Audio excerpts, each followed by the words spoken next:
Episode 103 Aku bisa melihat segalanya. Salman ragu-ragu. Aku butuh 50.000 lagi untuk dibagi dengan yang lain. Mereka belum dibayar selama 2 bulan. Tidak masalah. Xia Feng mengeluarkan setumpuk dolar as baru dari ranselnya dan menyerahkan 2 tumpukan kepada Salman. Saya punya 1 permintaan. Setelah Anda membayar mereka, ambil ponsel mereka dan berikan kepada saya. Setelah itu, Anda bisa memulai eksperimen. Baik, Tuan Yafu. Salman tersenyum. Ia masih belum mengucapkan nama Yafu dengan benar, transliterasinya. Sebelum pergi, Salman menyembunyikan 50.000 di pakaiannya, hanya mengambil 50.000 untuk dibagi, dan ia juga menginginkan bagian dari 50.000 itu. Sambil memperhatikan Salman membagi uang, Sukino Anko berkata kepada Xia Feng, "Bos, apakah Anda selalu membawa banyak uang tunai setiap kali melakukan operasi?" Xia Feng tersenyum. "Terkadang uang lebih berguna daripada senjata. Saya tahu Anda ingin membunuh wanita India itu tadi. Tetapi jika Anda membunuhnya, siapa yang akan datang untuk melakukan eksperimen? Dia bekerja untuk NHR demi uang. Jika saya memberinya lebih banyak uang, dia akan bekerja untuk saya.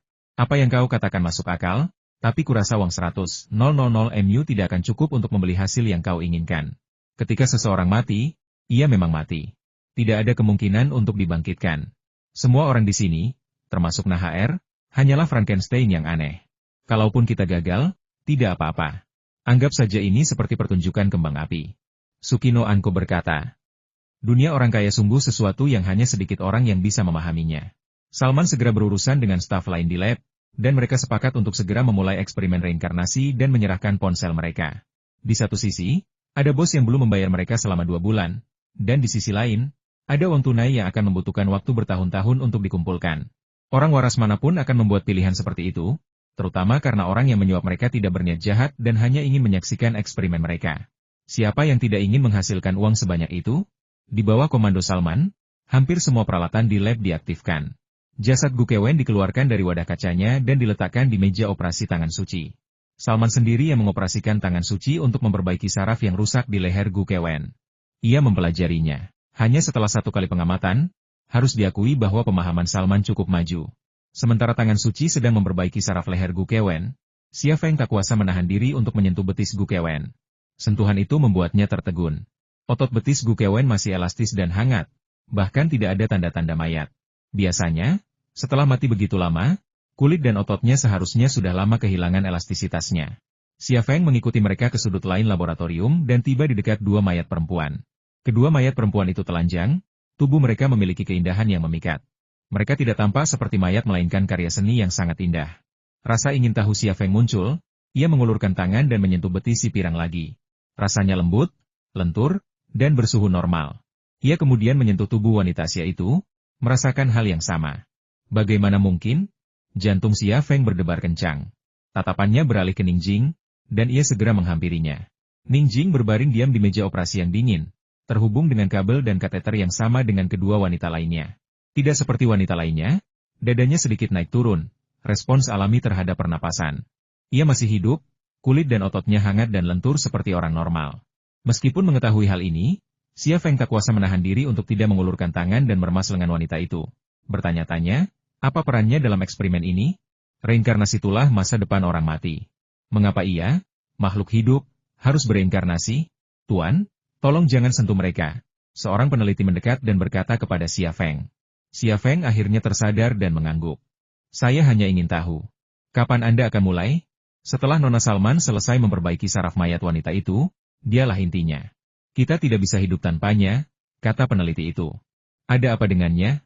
Xia Feng menunjuk Ningjing. Dia orang yang hidup. Apa perannya dalam eksperimen ini? Seorang penyalur, kata peneliti itu. Dalam agama Hindu, ia berperan sebagai komunikator dengan para dewa. Dari perspektif ilmiah, ia adalah katalis atau konduktor. Katalis? Konduktor? Katalis untuk apa? Konduktor untuk apa? Xia Feng menghujani dirinya dengan pertanyaan. Untuk merangsang reaksi jiwa dan menyalurkan energi yang dibutuhkannya. Itulah inti dari eksperimen reinkarnasi. Tuan, jangan khawatir, lihat saja. Staf tersebut tampak enggan berdiskusi lebih lanjut dengan Xia Feng, memberikan penjelasan kasar ini sebelum pergi. Meskipun penjelasannya kasar, Xia Feng memiliki pemahamannya sendiri. Eksperimen reinkarnasi ini, terus terang, bertujuan untuk membangkitkan jiwa. Mereka mengawetkan jenazah, menggunakan metode medis untuk mengembalikannya ke keadaan yang paling realistis. Kemudian, Dengan menggunakan teknik khusus, mereka membangkitkan jiwa, mencapai kebangkitan. Kebangkitan dari kematian bukanlah hal yang jarang terjadi dalam sejarah medis, dengan banyak contoh. Namun, itu hanya berlaku untuk orang yang telah meninggal selama beberapa menit. Setelah itu, kebangkitan hampir mustahil.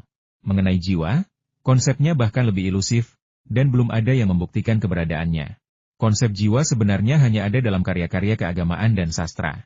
Dari perspektif ilmiah, jiwa sebenarnya tidak ada.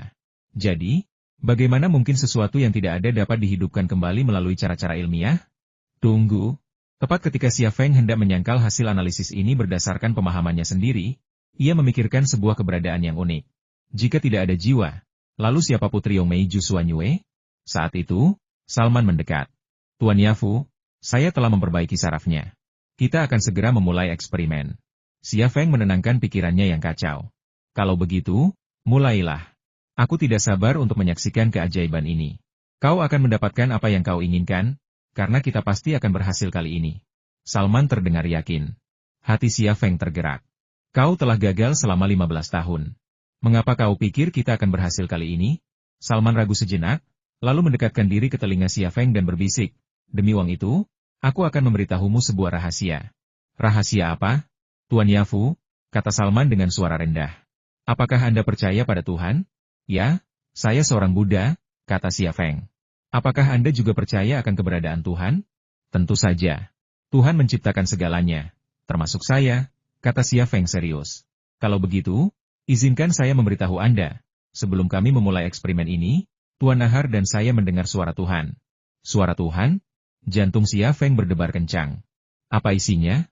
Suara Tuhan menuntun Tuan Nahar ke perbatasan selatan dan menemukan jasad wanita itu. Awalnya, saya tidak percaya itu nyata. Saya bahkan menduga Tuan Nahar telah menjadi gila karena keadaannya yang mengerikan.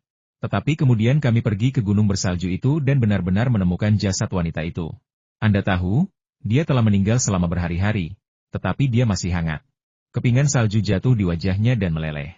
Saat itu juga, saya percaya Tuhan itu ada. Xia Feng tercengang.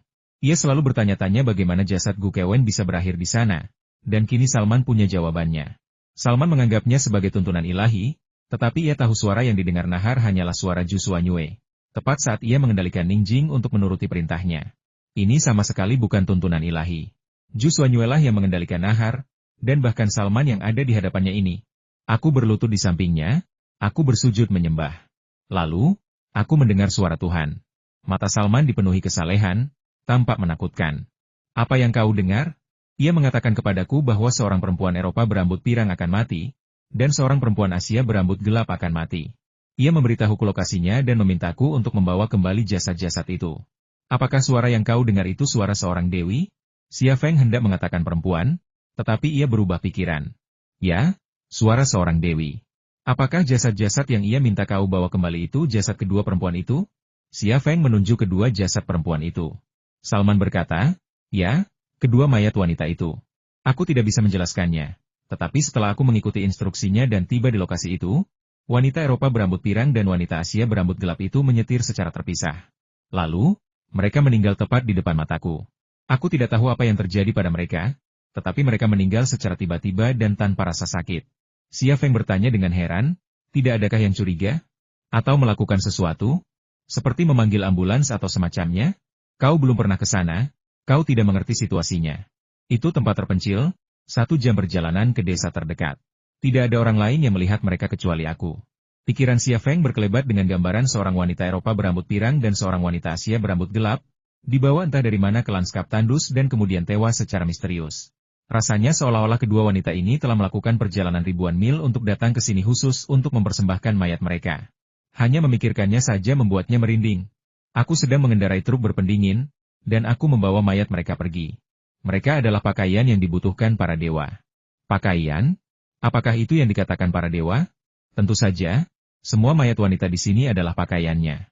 Xia Feng tertegun, pikirannya kosong, tak mampu berpikir jernih. Sementara itu, 2 peneliti telah memindahkan tubuh Gu Kewen ke dalam wadah kaca. Tubuhnya ditutupi dengan tambalan yang terhubung ke kabel dan tabung untuk cairan. Tuan Yafu, saatnya telah tiba untuk menyaksikan keajaiban. Salman berjalan menuju mesin yang menyerupai mesin pesawat pengebom besar. Entah kenapa, Xia Feng merasa gugup dan bimbang. Ia tidak ingin melihat Gu Kewen kembali ke dunia manusia, tetapi ia juga ingin menyaksikan keajaiban ini. Tepat ketika Salman hendak menyalakan mesin aneh itu, Xia Feng tiba-tiba berpikir, dan tatapannya beralih ke Ning Jing. Ia tidak mengenal kedua wanita itu, dan ia tidak peduli apakah mereka hidup atau mati. Tetapi Ning Jing berbeda. Ia adalah temannya, dan ia tidak bersalah. Jika ia menjadi pakaian Zhu Xuanyue, itu akan terlalu kejam. Tunggu. Xia Feng bergegas menuju Ning Jing. Dia tidak bisa bergabung. Berhenti. Apa yang kau lakukan? Salman mengejarnya. Xia Feng mengulurkan tangan dan mencengkeram dahi Ning Jing. Ku bilang, dia tidak boleh ikut. Siapa kau? Mata Salman dipenuhi kewaspadaan dan kecurigaan. Xia Feng mengutuk dirinya sendiri dalam hati. Kekhawatirannya terhadap nasib Ning Jing telah mengalihkan perhatiannya. Ia lupa bahwa karakter yang ia perankan adalah orang Jepang, dan mustahil ia mengenal Ning Jing. Jika ia tidak mengenalnya, mengapa ia melarangnya berpartisipasi dalam eksperimen reinkarnasi? Kalau kau pikir bisa menghentikan keajaiban ini dengan memberiku sedikit uang, kau salah besar. Tatapan Salman tiba-tiba berubah aneh saat ia berbicara. Hampa, mati rasa. Sedetik kemudian, suara aneh keluar dari bibirnya. Pergi. Bahaya. Seru Xia Feng kaget. Apa katamu? Siapa kau? Bahaya. Pergi. Suara Salman yang asing itu dipenuhi kecemasan. Xia Feng sebenarnya mendengarnya dengan jelas saat pertama kali ia mengatakannya. Suara itu membuat pikirannya melayang kembali ke Paris, Perancis, ke malam itu di Villa Hattori Mei, ketika ia menerima telepon dan suara seorang wanita asing memperingatkannya akan bahaya yang akan datang. Saat itulah ia menghadapi lawan yang tak tertandingi dan hampir kalah. Suara yang sama muncul kembali. Mungkinkah entitas misterius itu mengejarnya ke New Delhi? Nyalakan mesinnya. Suara Salman kembali normal. Seorang peneliti segera menyalakan mesin aneh yang mirip pesawat pengebom itu. Tiba-tiba, laboratorium dipenuhi suara dengungan, seperti angin di lembah yang dalam, atau gemerisi kuburan massal, membangkitkan ratapan hantu dan serigala. Di tengah suara yang mencekam dan menakutkan ini, busur listrik biru meliuk-liuk keluar dari mesin, mengikuti kabel-kabel menuju wadah kaca besar. Tubuh Gu Kewen bergetar.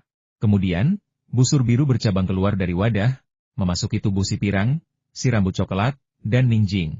Dalam momen keraguan singkat itu, busur biru seperti ular tiba-tiba menembus kabel-kabel, membuat Xia Feng lengah dan langsung menyetrumnya. Saat itu juga, ia kehilangan kendali atas tubuhnya, dan arus listrik yang kuat melemparkannya ke belakang, membuatnya jatuh ke tanah. Sukino Anko bergegas menghampiri, dengan cemas bertanya, ada apa denganmu? Apa kau baik-baik saja? Hei! Xia Feng menggelengkan kepalanya kuat-kuat. Pikirannya jernih, tetapi tubuhnya masih lumpuh, tak mampu bangkit. Tuan Yafu, aku peringatkan kau. Tetap di sini atau keluar. Salman berkata dengan kasar. Baka. Sukino Anko memelototi Salman, dan sebuah shuriken menyelinap dari lengan bajunya ke telapak tangannya. Dengan satu lambaian tangannya, shuriken itu akan menancap di jantung atau dahi Salman. Namun, tepat ketika ia hendak melakukannya, Xia Feng kembali bergerak dan meraih tangan Sukino Anko. Ayo pergi dari sini. Sukino Anko menatapnya dengan heran. Pergi dari sini? Ia tidak mengerti mengapa Xia Feng mengambil keputusan seperti itu. Ia telah memanjat 30 lantai dan menghabiskan 100.000 hanya untuk memecahkan misteri eksperimen reinkarnasi. Jawabannya akan segera terungkap, namun ia malah pergi. Ia tidak mengerti mengapa. Xia Feng tidak menjelaskan. Ia bangkit dari tanah, meraih ranselnya, dan menuju pintu. Tuan Yafu, ini keputusan Anda sendiri. Saya tidak akan mengembalikan uang Anda, kata Salman. Ia tampak kembali menjadi dirinya yang dulu, serakah dan licik. Kau boleh simpan uangnya. Aku hanya berharap kau bisa merahasiakan keberadaanku. Kalau tidak, uangnya akan keluar dari sakumu, kata Xia Feng. Tentu saja, kata Salman sambil tersenyum licik. Ia tak akan sebodoh itu sampai memberikan uang yang sudah ada di sakunya. Tatapan Xia Feng kembali ke Ning Jing. Tubuhnya gemetar di meja operasi yang dingin, rambutnya berdiri. Matanya yang terbuka sepenuhnya putih, tanpa jejak hitam yang terlihat. Ia tampak mengerikan. Xia Feng mendesah dalam hati. Maaf, aku tak bisa membawamu pergi dalam keadaan seperti ini. Kuharap kau baik-baik saja. Jaga dirimu. Ia menguatkan hatinya dan mengalihkan pandangannya, lalu berjalan menuju pintu laboratorium. Sebenarnya, jika ia ingin membawa Ning Jing pergi dengan paksa, para peneliti ini tak akan berdaya menghentikannya. Tapi ia tahu ia tak bisa melakukan itu. Pertama, ia tak tahu konsekuensi dari tiba-tiba mengganggu eksperimen reinkarnasi.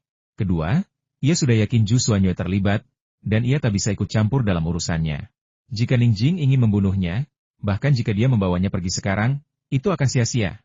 Tepat saat dia hendak mencapai pintu, Suara Gumihan tiba-tiba terdengar melalui gagang telepon kecil yang tersembunyi di telinganya. Bos, ada yang memasuki gedung. Siapa? Orang Jepang? Dan HR itu. Mereka banyak sekali. Kau dan Xingzi, keluar dari sana. Kita bisa menggunakan keunggulan senjata kita di luar, desak Gumihan. Oke. Bersiaplah untuk mundur. Suara Xia Feng rendah dan dingin. Hah?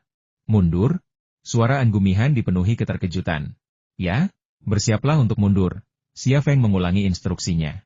Yang membuatnya khawatir dan takut bukanlah orang Jepang itu, melainkan makhluk mengerikan itu. Tidak ada orang biasa yang bisa melawannya. Sama seperti tidak ada yang bisa melawan Zhu Xuanyue. Baiklah, kami akan menunggumu di luar. Gumihan mengakhiri panggilan. Xia Feng mengulurkan tangan dan meraih kenop pintu. Tiba-tiba, lampu di lab padam. Listrik padam, dan semua mesin berhenti bekerja. Laboratorium gelap gulita. Tak ada suara. Dan untuk sesaat, seluruh dunia seakan berhenti. Namun keheningan segera pecah. Ada apa? Kenapa listrik padam? Teriak Salman. Kita punya saluran listrik khusus di sini. Bagaimana bisa padam? Entahlah. Aku akan mengaktifkan daya cadangan, kata seseorang. Ia dan Salman sama-sama berbicara dalam bahasa Hindi. Xia Feng, di sisi lain, segera membuka pintu dan meninggalkan laboratorium, meraih tangga menuju atap sambil mengeluarkan barang-barang dari ranselnya. Bos, listrik padam. Apa kau tidak khawatir dengan hasil eksperimen ini? Tanya Sukino Anko, mengejar Xia Feng. Dengan bunyi klik pelan, seberkas cahaya muncul di tangan Xia Feng. Itu adalah sinar senter taktis. Apa yang kau lakukan? Tanya Sukino Anko gugup. Cepat padamkan. Menggunakan senter di cuaca seperti ini akan membuat kita jadi sasaran. Namun, Xia Feng tampak lega. Jangan tanya. Ikuti aku. Kita harus keluar dari sini. Sukino Anko bingung. Tetapi Xia Feng tidak mau menjelaskan, dan dalam situasi ini, ia tidak bisa melanjutkan masalah ini. Ia mengikuti Xia Feng ke lorong dan segera sampai di atap. Sesampainya di sana, Xia Feng terkejut menemukan bahwa bukan hanya listrik di gedung itu yang padam, tetapi juga tidak ada lampu di seluruh area. Awan gelap menyelimuti bumi, tidak menyisakan cahaya dimanapun, kegelapan total. Pemandangan itu memancarkan suasana apokaliptik yang mengerikan. Bagaimana ini bisa terjadi? Sukino Anko, yang jelas tidak menyangka akan mengalami situasi seperti itu, tampak terkejut. Sudahlah. Ayo pergi. Xia Feng segera bergerak ke tepi atap, menggunakan senter taktisnya untuk menemukan tali itu. Talinya masih menjuntai di dinding luar. Salah satu ujungnya terikat pada pangkal penangkal petir, ujung lainnya menjuntai di sepanjang bagian luar gedung hingga ke gang. Kau turun duluan, kata Xia Feng. Kau mau turun? Aku akan melindungimu, kata Sukino Kyoko. Cepat, teriak Xia Feng. Ini bukan saatnya untuk bersikap sopan. Turun. Dan nyalakan sentermu. Sukino Kyoko mengangkat bahu sedikit. Kapan kau pernah melihat ninja menggunakan senter? Dalam arti tertentu, ninja identik dengan mengintai dan membunuh. Semakin gelap lingkungan, semakin menguntungkan bagi seorang ninja. Jika seorang ninja menggunakan senter dalam kegelapan, bisakah mereka tetap mengintai dan membunuh target mereka? Adegan itu pasti akan sangat lucu. Tapi Xia Feng tidak bisa tertawa. Perasaan akan bahaya yang akan datang tiba-tiba menyerangnya. Dan itu sangat intens. Perasaan yang sama persis dengan yang ia alami terakhir kali di Villa Hattori Mei di Paris. Untungnya, Sukino Kyoko tidak ragu-ragu. Ia meraih tali yang menggantung di dinding luar dan meluncur turun. Ia begitu cepat, meluncur turun dari gedung 30 lantai ke gang dalam waktu kurang dari 10 detik. Xia Feng juga meraih tali dan bersiap meluncur turun. Namun, tepat saat ia hendak melompat dari atap, ia mendengar suara mendesing di telinganya. Lalu senter taktis di tangannya terbentur, kaca penutupnya pecah dan bohlam di dalamnya pecah. Saat itu juga, ia merasa seperti peluru mengenai senternya, dampaknya terasa mati rasa di telapak tangannya. Wus! Suara lain dari sebuah benda bergerak dengan kecepatan tinggi di udara, begitu cepat hingga tak terlihat oleh mata telanjang. Sebelum Xia Feng sempat bereaksi, tali yang dipegangnya tiba-tiba terasa lebih ringan, menggantung di dinding luar gedung dan jatuh. Bukan talinya yang putus, melainkan satu-satunya jalan keluar. Rasa takut tiba-tiba mencapai puncaknya, dan mata Xia Feng tersentak ke kanan, menuju tangga. Pintu keamanan tertutup, tetapi sesosok berjubah hitam berdiri di pintu masuk. Baik wajah maupun tangannya tak terlihat. Ia tampak seperti jubah Arab yang menggantung di udara, bukan manusia. Saat Xia Feng melihat pria berbaju hitam itu, ia menghentakkan kakinya ke tanah, tubuhnya terpental mundur akibat pantulan. Ia langsung menghunus pistolnya, lengannya terayun ke samping, dan dalam sekejap, ia melepaskan tembakan ke arah pria berbaju hitam itu. Pistol Vipernya telah dibungkam, membuat tembakannya tak terdengar. Peluru itu juga sangat cepat, dan dalam jarak sedekat itu, Pria berbaju hitam itu hampir tak mungkin menghindarinya. Namun, ia berhasil menghindar, dan baru setelah Xia Feng menembak. Ding! Peluru itu mengenai pelat baja pintu keamanan, menimbulkan percikan api. Pria berbaju hitam itu tiba-tiba bergerak, melesat ke arah Xia Feng. Jari-jari Xia Feng menjentikan, melepaskan 7 atau 8 tembakan dalam sekejap mata. Pria berbaju hitam itu bergoyang ke kiri dan ke kanan, dengan mudah menghindari setiap peluru, sepenuhnya menentang hukum fisika. Tubuhnya terasa seberat jubahnya, gravitasi bumi tak terasa baginya. Namun, satu peluru menembus dadanya. Itulah kesempatan terakhir Xia Feng. Ia melihat jubah sosok berjubah hitam itu tertusuk dengan matanya sendiri, namun tak setetes darah pun mengalir. Ia melihat jubah itu berkibar kembali sesaat saat peluru menembus jubah itu, tetapi jubah itu segera pulih. Ia tidak memiliki tubuh fisik. Ia adalah makhluk yang sama dengan Zhu Xuanyue. Mungkin bahkan lebih kuat. Pikiran-pikiran ini melesat di benak Xia Feng seperti kilat, tetapi sebelum ia dapat membuat kesimpulan yang komprehensif, sosok berjubah hitam itu sudah ada di depannya. Kecepatannya sungguh di luar pemahaman manusia. Meskipun evolusi Xia Feng telah mendekati sempurna, kecepatan dan refleksnya termasuk yang terbaik di antara umat manusia. Namun ia masih sangat lambat dibandingkan dengan sosok berjubah hitam itu. Bahkan sebelum asap moncongnya menghilang, leher Xia Feng sudah dicengkeram oleh sosok berjubah hitam itu. Ia merasakan kain itu, tetapi bukan tangannya. Pada saat itu, kekuatan yang luar biasa terpancar dari kain itu, langsung melemparkannya ke tanah. Meskipun begitu dekat, Xia Feng masih tak bisa melihat wajahnya, dan mata kirinya pun tak bisa melihat apapun. Apakah aku akan mati? Xia Feng tiba-tiba berpikir, keputusasaan dan ketakutan menyelimutinya, dan ia tak melihat harapan. Namun, tepat ketika ia mengira sosok berjubah hitam itu akan langsung membunuhnya, ia ragu.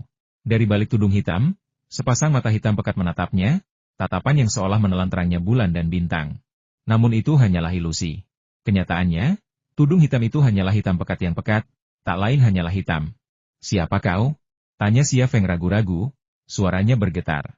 Sosok berjubah hitam itu tidak menjawab pertanyaannya, tetapi dengan tangannya yang lain, ia menggenggam liontin logam paduan yang tergantung di lehernya. Ia tampak sedang mengamatinya. Kau menginginkannya? Jika kau menginginkannya, ambillah. Aku bukan musuhmu, kata Xia Feng. Antara hidup dan kapsulai terakhir, ia lebih memilih yang pertama. Sosok berjubah hitam itu menurunkan liontin logam paduan itu. Yang lebih aneh lagi, ia melonggarkan tangan yang mencengkeram leher Xia Feng. Kau? Xia Feng tertegun. Ia mengira pria itu akan mematahkan lehernya tanpa ragu, tetapi ia justru melepaskannya. Ia tidak tahu apa yang terjadi. Pantas saja, kau sedikit lebih lemah. Suara sosok berjubah hitam itu dingin, serak, dan dalam, tanpa aura manusia. Namun, Xia Feng terkejut ketika ia berbicara dalam bahasa Mandarin. Siapa kau? Tanya Xia Feng, menelan ludah dan ketakutannya. Ini kedua kalinya ia menanyakan hal itu. Jawabannya ada di dalam dirimu, katanya. Xia Feng membeku di tempatnya. Jawaban macam apa itu? Aku tidak akan membunuhmu karena jawabannya ada di dalam dirimu. Apa maksudmu? Jawaban apa? Segala sesuatu memiliki awal dan akhir. Mungkin kali ini kita akan melihat akhir itu, katanya. Akhir apa? Kau bilang jawabannya ada di dalam diriku. Bisakah kau memberiku petunjuk? Tanya Xia Feng hati-hati. Namun, tepat pada saat itu, sosok berjubah hitam itu tiba-tiba bergerak menuju tangga dan berkata, sialan, dia selalu membuat masalah. Tatapan Xia Feng beralih ke pintu keamanan. Mata kirinya sedikit berkedut, tetapi ia tidak melihat apapun. Di balik pintu keamanan terdapat tangga kosong. Tiba-tiba terdengar jeritan dari lantai bawah. Itu suara Salman. Apa terjadi sesuatu di lab? Xia Feng tiba-tiba bangkit berdiri. 3 tahun. Beri aku jawabannya, lalu aku akan membunuhmu, katanya. Siapa kau? Hati Xia Feng bergejolak amarah. Ini sama saja dengan hukuman mati yang ditangguhkan selama 3 tahun, yang akan dieksekusi dalam 3 tahun, tanpa kemungkinan keringanan hukuman. Aku tidak punya niat jahat, Xia Feng terkekeh marah. Kau bilang akan membunuhku dalam 3 tahun, tapi kau masih bilang aku tidak punya niat jahat? Kau akan mengerti. Siapa kau? Apa niatmu? Xia Feng tak kuasa menahan emosinya, ia mulai kehilangan kendali. Hati-hati, kau tidak sepintar yang kukira, katanya. Bahkan seseorang dengan IQ 998 pun tidak dianggap pintar di matanya. Jadi apa sebenarnya yang dianggap pintar di matanya? Sebelum Xia Feng sempat berspekulasi, sosok berjubah hitam itu tiba-tiba berbelok dan melompat dari sisi atap dalam sekejap mata. Ia mengikuti ke tepi atap dan mengintip ke bawah. Saat itu juga, ia melihat sesosok gelap terjun ke laboratorium di lantai atas gedung. Pada saat itu, Kaca temperet yang serapu tahu itu pecah dengan suara dentuman. Apa yang akan dia lakukan? Apakah dia akan menghentikan rencana Zhu Xuanyue? Xia Feng tiba-tiba menyadari hal ini dan bergegas menuju pintu keamanan. Memasukkan kata sandi dan membuka kunci pintu dengan kawat hanya membutuhkan waktu lebih dari 10 detik. Dia mendorong pintu keamanan hingga terbuka, tetapi tepat ketika dia hendak bergegas turun, ledakan dahsyat meletus dari bawah. Gelombang kejut yang membawa pecahan kaca, logam, dan kayu, menyapu tangga, langsung menjatuhkannya ke tanah. Malam ini, target pria berjubah hitam itu tampaknya bukan dirinya, melainkan Zhu Xuanyue. Ketenangan, pada saat ledakan itu, kekhawatiran Xia Feng bukanlah pada Zhu Xuanyue atau Gu Kewen, melainkan pada wanita pendiam dan menyedihkan itu. Boom! Ledakan dahsyat lainnya mengguncang seluruh gedung. Api menerangi langit merah tua. Anehnya, listrik tiba-tiba menyala di area ini. Ledakan sebelumnya tampaknya merupakan saklar daya, sebuah sumber daya yang disengaja. Asap tebal mengepul dari tangga, membawa bau bahan kimia yang menyengat. Xia Feng menghirupnya sembarangan, dan baunya langsung mengiritasi sistem pernapasannya, membuatnya terbatuk 2 kali dengan keras. Bos! Apa yang terjadi? Suara Sukino Anko menggema melalui gagang telepon kecil di telinganya, dipenuhi kecemasan dan kekhawatiran. Xia Feng meraih komunikator mini yang tersembunyi di kerahnya dan hendak berbicara ketika ia mendapati benda itu hancur berkeping-keping. Ia tidak tahu apakah sosok berjubah hitam itu telah menghancurkannya ketika ia menekannya ke tanah, atau apakah ledakan itu telah menghancurkannya, tetapi ia tahu ia tidak bisa lagi memerintah anggota tim zodiak melaluinya. Bos, katakan sesuatu. Suara Angumi juga dipenuhi kecemasan. Sialan. Xia Feng dengan marah merobek komunikator mini yang hancur itu dan melemparkannya ke tanah. Ia kemudian naik dan menuju tangga. Mundur akan menjadi pilihan paling bijaksana saat ini, tetapi memikirkan Ningjing yang malang membuatnya memutuskan sebaliknya. Ia masih berpegang teguh pada secerca harapan, bahwa Ningjing mungkin selamat dari ledakan itu. Meskipun secerca harapan ini tipis, ia menolak untuk menyerah. Ia tahu jika ia terbaring di meja operasi yang dingin itu, Ningjing pasti akan bergegas menyelamatkannya. Sama seperti sekarang, dengan gegabah. Asap mengepul setinggi 30 lantai dari koridor, gas beracun yang menyengat memenuhi setiap jengkal ruang. Xia Feng mengintip melalui asap tebal untuk melihat pintu lift di ujung koridor terbuka sebentar, lalu tertutup kembali. Pada saat yang sama, sesosok muncul di tangga, tetapi hanya muncul sebentar sebelum mundur. Ambil masker gas. Cepat. Sebuah suara berteriak dari tangga. Kemudian, terdengar suara orang-orang bergegas menuruni tangga. Xia Feng sudah beradaptasi dengan atmosfer beracun itu. Ia kesulitan bernapas saat pertama kali masuk, tetapi tubuhnya dengan cepat beradaptasi. Sistem kekebalan tubuhnya yang hampir gila pun mulai bekerja. Ia bisa bergerak bebas di atmosfer beracun ini, tetapi yang lain tidak. Ini adalah kesempatan. Xia Feng bergegas ke laboratorium. Pintunya hancur berkeping-keping, meninggalkan lantai berserakan logam, kaca, komponen elektronik, dan daging manusia. Tak ada seorang pun yang berdiri di dalam lab, bahkan tak ada satu orang pun yang utuh. Potongan daging, tulang, bahkan organ berserakan di lantai. Mesin yang menyerupai mesin pesawat pengebom itu lenyap, bagian-bagian dan puing-puingnya berserakan di mana-mana. Wadah kaca raksasa itu lenyap, meninggalkan lantai laboratorium berserakan pecahan kaca dan cairan berdarah. Jasad Gu Kewen lenyap, begitu pula jasad para wanita Eropa dan Asia. Tak jelas apakah daging dan darah di lantai itu milik mereka atau milik para peneliti itu sendiri. Laboratorium itu tampak seperti neraka manusia, pemandangan yang mengerikan. Tatapan Xia Feng beralih ke tempat Ningjing terbaring, dan ia melihat meja operasi yang terbalik. Sesuatu yang putih menarik perhatiannya, dan ia membeku. Apakah itu pantatnya? Ia tak berani melihat melalui meja, takut melihat Ningjing hanya dengan bokongnya. Ia bahkan tak ingin membayangkan pemandangan itu. Setelah ragu sejenak, ia berjalan mendekat dan mengulurkan tangan untuk mengangkat meja yang jatuh. Sekilas pandang membuatnya merasa lega. Benda putih yang dilihatnya memang pantat Ningjing, bukan sembarang pantat.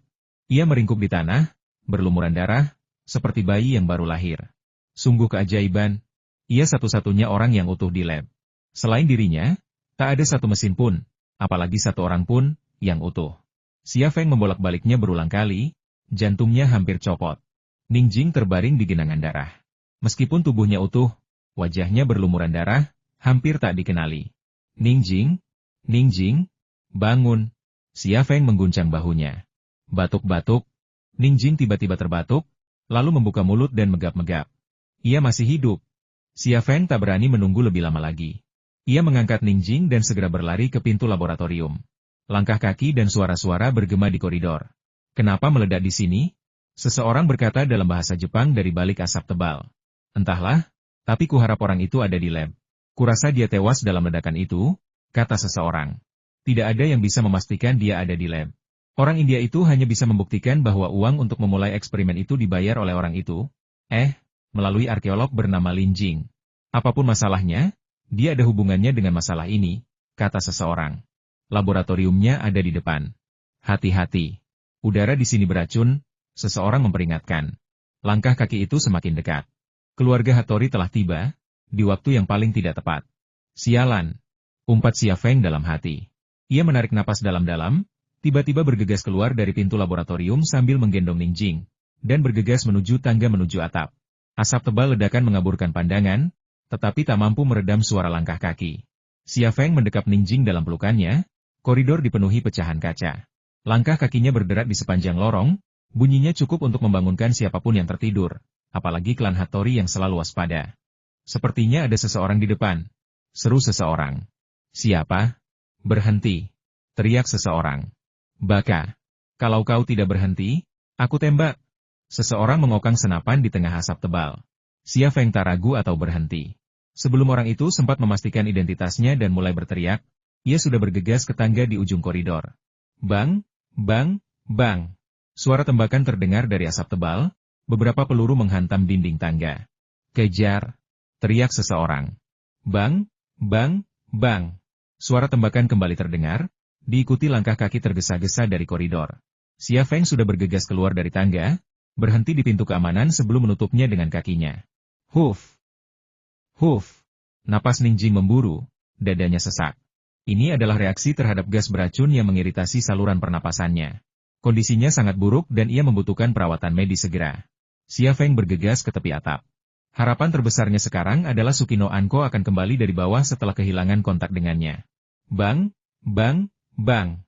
Suara tembakan meletus, pintu keamanan logam berderak dan lubang-lubang muncul satu demi satu di panel. Bang! Seseorang menembakkan senapan.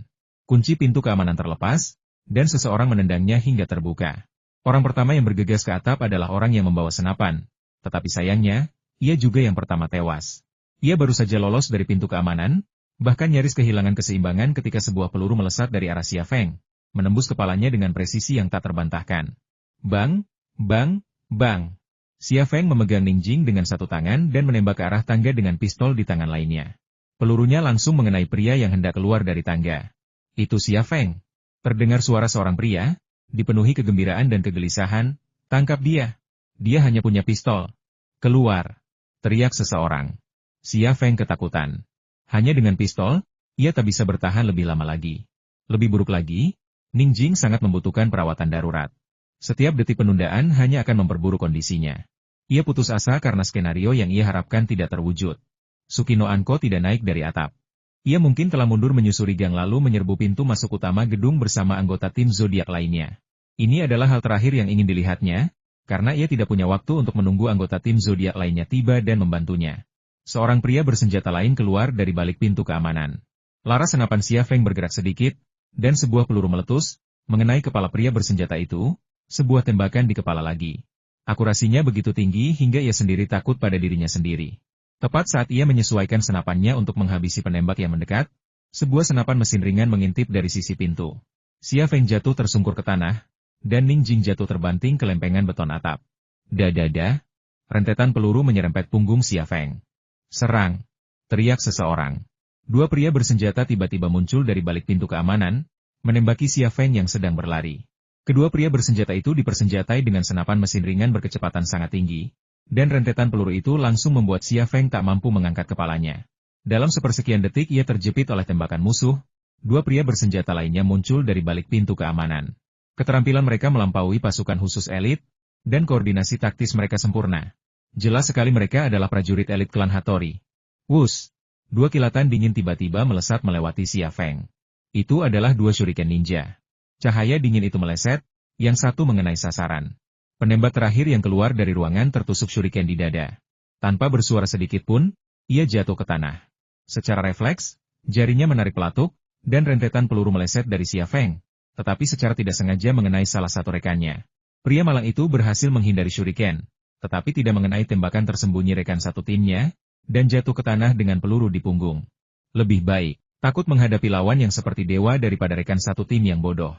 Pepatah ini berlaku bahkan di dunia penembak. Tekanan Xia Feng tiba-tiba mereda, dan memanfaatkan kepanikan lawan, ia melepaskan 2 tembakan, menjatuhkan 2 pria yang tersisa ke tanah.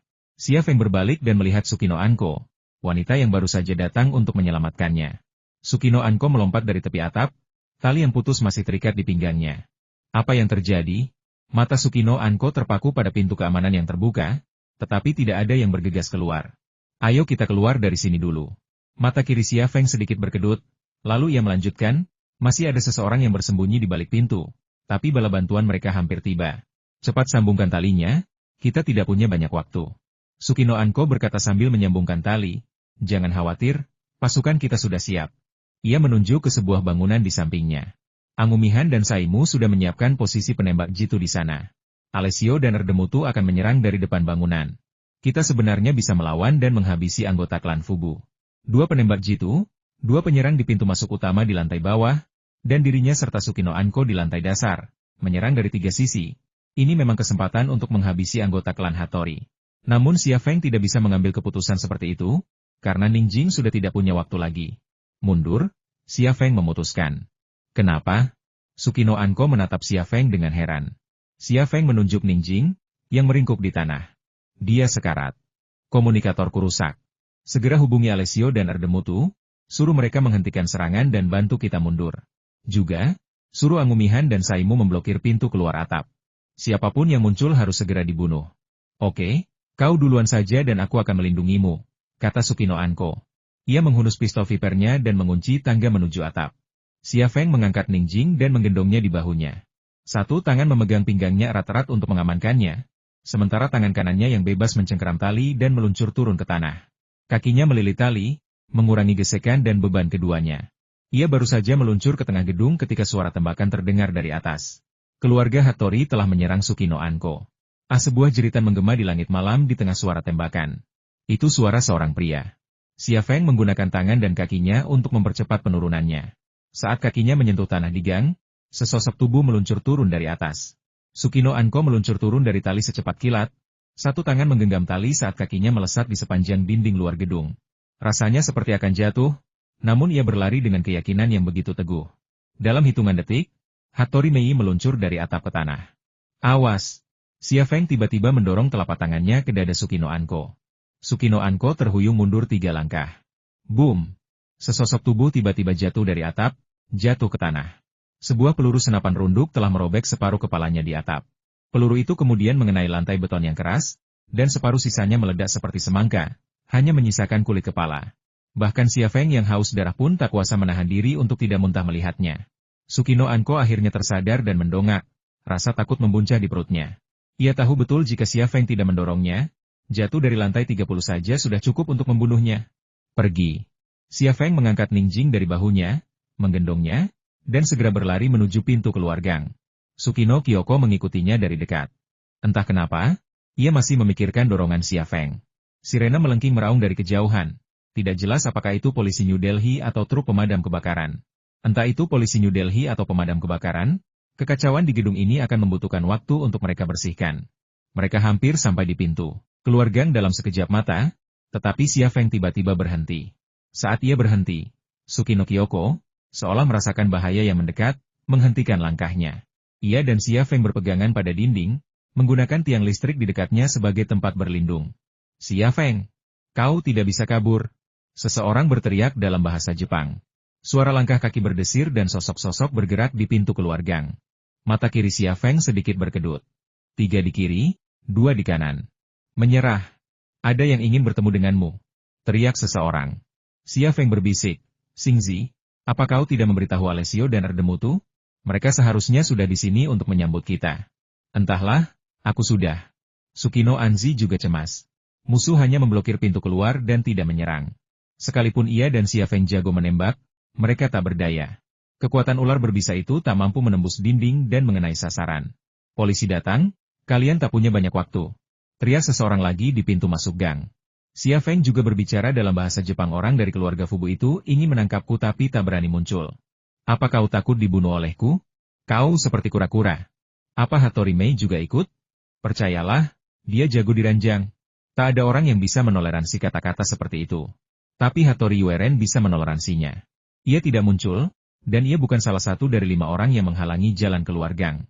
Bahkan tanpa melihat Hattori Yueren, dan bahkan samar-samar memahami posisinya di dalam klan Fuzi, Xia Feng masih bisa menebak bahwa ia ada di dekatnya. Klan Hattori datang larut malam, membawa begitu banyak prajurit elit dan persenjataan berat. Bagaimana mungkin pasukan sebesar itu tanpa seorang pemimpin? Ia bertanya-tanya bagaimana reaksi Hattori Yueren terhadap kata-kata penghinaan seperti itu, tetapi Tsukino Kyoko, di samping Xia Feng, mengerutkan kening. Bocah klan Fuzi itu, kau benar-benar pengecut. Tahukah kau bahwa Hattori Mei berlutut di hadapanku seperti pengoda? Haha. Xia Feng mengumpat lagi. Baka. Hinaan seperti itu tidak membuat Hattori Yueren kesal, tetapi membuat seorang prajurit klan Hattori kesal. Ia tiba-tiba muncul dari balik dinding di pintu masuk gang dan menembaki tempat persembunyian Xia Feng dan Tsukino Kyoko. Bang! 2 tembakan terdengar hampir bersamaan. Satu peluru mengenai tiang listrik, menyebabkan percikan api beterbangan. Yang satunya lagi mengenai kepala, menyemburkan darah. Selalu ada orang bodoh yang tidak percaya ini hanya provokasi, dan keahlian menembak Xia Feng. Sirene semakin dekat. Xia Feng, kau tidak bisa kabur, teriak seseorang. Namun saat itu, sebuah Ford Everest tiba-tiba muncul di jalan di seberang gang. Dengan gerakan menyapu yang bersih, pintu bagasi terbuka lebar, dan seorang pria bersenjata yang berjongkok di dalam tiba-tiba melepaskan tembakan dengan 2 senapan serbu Swift ke arah samurai keluarga Hattori di kedua sisi gang. Keempat samurai keluarga Hattori itu sepenuhnya terfokus pada Xia Feng dan Tsukino Kyoko di gang, nyaris tidak memperhatikan situasi di jalan. Dalam sepersekian detik reaksi lambat, keempatnya tersungkur ke tanah. Pria bersenjata itu menyarungkan senjatanya dan berteriak ke dalam gang, cepat! Dia adalah Alessio, penyerang paling brutal dari tim Zodiac. Xia Feng dan Tsukino Kyoko bergegas keluar dari gang, sementara Hattori Mei, dengan pistol di tangan, menghadap pintu masuk utama gedung, melindungi Xia Feng.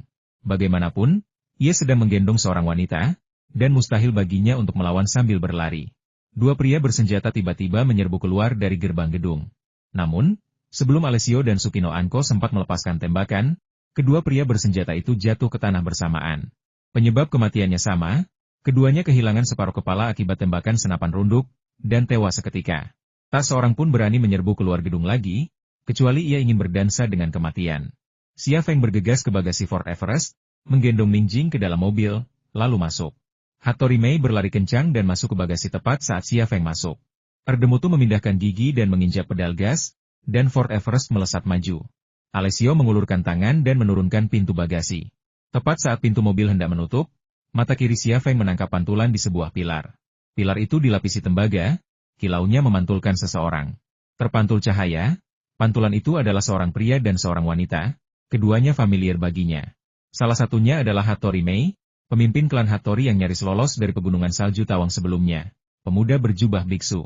Pintu mobil tertutup, dan Xia Feng mengalihkan pandangannya. Hubungi Angumihan segera. Aku butuh dokter, kata Xia Feng.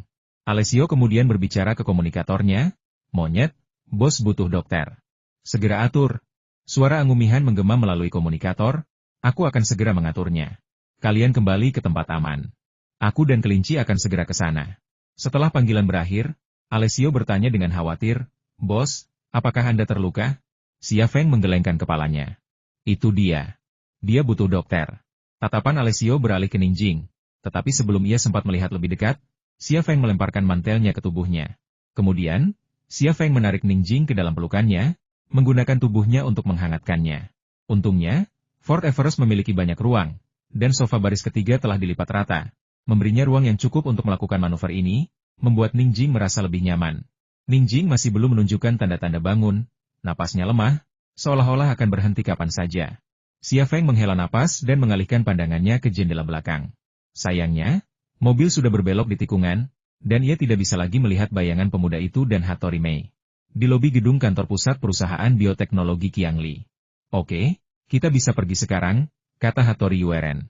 Hattori Mei segera berjalan menuju pintu lobi. Jika kau tidak bersikeras pergi ke rumah HR dulu, aku pasti akan menangkap Xia Feng kali ini. Hattori Yueren tidak yakin. Ia tidak mengatakannya dengan santai. Jika dia menjebak Xia Feng di laboratorium sebelum ledakan, bahkan jika dia tidak bisa menangkapnya, dia masih bisa membunuhnya. Hattori Mei mencibir, saudaraku, apakah kau masih berani menyalahkanku? Baru saja, orang-orang kita telah menghalangi Xia Feng dan wanita itu di gang. Xia Feng memintamu untuk lewat, tetapi kau bahkan tidak berani menunjukkan kepalamu. Katakan padaku, Apakah aku masih bisa mempercayai apa yang kau katakan? Kau Hattori Yueren mengepalkan tinjunya. Tetapi pada akhirnya ia tidak berani memukul Hattori Mei. Berjalan keluar dari aula depan, barisan panjang mobil polisi dan truk pemadam kebakaran bergegas mendekat. Sirene meraung, lampu polisi menyala. Itu adalah pemandangan yang megah. Hattori Yueren berjalan cepat menuruni tangga dan berjalan menuju Toyota Land Cruiser yang terparkir di pinggir jalan. Hattori Mei tidak mengikutinya, tetapi berhenti. Apa yang kau lakukan? Hattori Yueren memelototi Hattori Mei. Hattori Mei bahkan tidak melirik Hattori Yueren. Ia mengeluarkan ponselnya, menekan sebuah nomor, dan berkata dengan manis, "Tuan Bahad, kudengar Anda baru saja dipindah ke kepolisian. Selamat. Anda benar-benar mengenali suara saya." "Ya, saya Bailey R. Salam dari Nona Folsom." "Baiklah. Kita bicara langsung saja. Saya punya sebotol Lafite 1989 untuk Anda. Semoga Anda menikmatinya." Setelah menutup telepon, ia berjalan menuju Toyota Land Cruiser dan berkata dengan tenang, "Antar saya ke rumah Tuan Bahad. Kami butuh bantuan." Bibir Hattori Yueren bergerak, tetapi akhirnya ia menahan diri. Di sebuah klinik swasta, dokter itu meletakkan $10.000 dan sebuah pistol Viper di hadapannya. "Pilih satu," kata Angumihan. Dokter itu mengambil uang 10.000 dan berkata, "Syarat saya di sini sangat sederhana. Saya bisa mengobatinya, tetapi saya tidak bisa menjamin kesembuhannya." "Tidak bisa menyembuhkannya? Kalau begitu, aku akan mengirimmu ke neraka."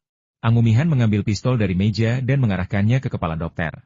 Ia tampak mengancam, seperti preman yang akan membunuh perempuan atau anak-anak. Keringat mengucur deras di dahi dokter. Xia Feng meletakkan daftar tulisan tangan di atas meja di depan dokter. "Ini obat-obatan yang dibutuhkan untuk perawatan.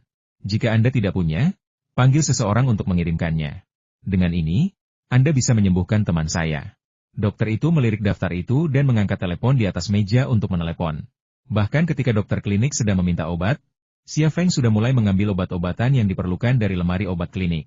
Ia bukan seorang dokter, tetapi pengetahuan medisnya lebih luas daripada seorang profesional. Ia bahkan pernah menggunakan akupuntur untuk menyembuhkan Shen Turen. Namun, luka Ningjing saat ini adalah luka dalam akibat luka bakar dan ledakan, dan lukanya sangat parah sehingga keterampilan akupunturnya tidak berguna. Setelah dokter selesai menelepon, ia menatap Xia Feng, yang sedang memegang setumpuk obat, dengan tatapan aneh.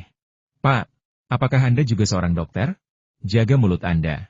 Jangan bertanya apapun. Masuk dan bantu saya." Xia Feng berjalan masuk ke ruang perawatan sambil memegang obat. Ningjing terbaring di tempat tidur sederhana yang ditutupi selimut putih. Wajahnya berlumuran darah dan napasnya lemah.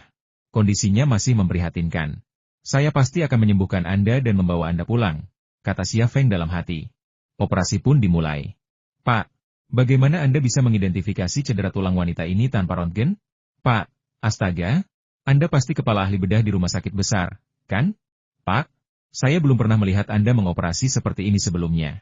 Tangan Anda lebih presisi daripada mesin. Bagaimana Anda berlatih untuk itu?" "Pak." Waktu berlalu, dan cahaya fajar mengusir kegelapan. Hari baru tiba, dan jalanan ramai dengan orang dan mobil. Beberapa sapi berjalan santai di sepanjang jalan, merumput di rerumputan di sabuk hijau. Tak seorang pun mencoba menghentikan mereka.